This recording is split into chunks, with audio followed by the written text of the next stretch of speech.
Hema committee குறித்து செய்தியாளர் எழுப்பிய கேள்விக்கு நடிகர் ரஜினிகாந்த் அளித்திருக்கும் பதில் கடும் அதிர்ச்சியை ஏற்படுத்தியிருக்கிறது. நடிகைகளின் பாலியல் புகார்களை மலையாள சினிமாவையே தற்போது தலைகீழாக மாற்றியிருக்கிறது. கேரள அரசே நடிகைகளின் மனக்குமுறல்களை பார்த்து இந்த விவகாரத்தை கையிலெடுத்திருக்கிறது.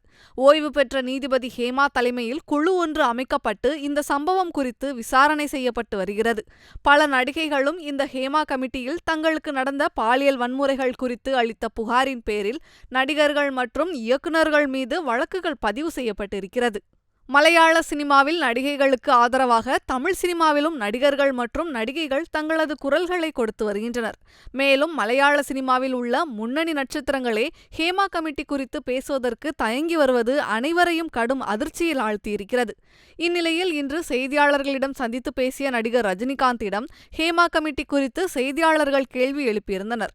அதற்கு பதிலளித்த அவர் தனக்கு அதை பற்றி எதுவும் தெரியாது எனவும் தான் எதையுமே கேள்விப்படவில்லை என கூறியுள்ளார்.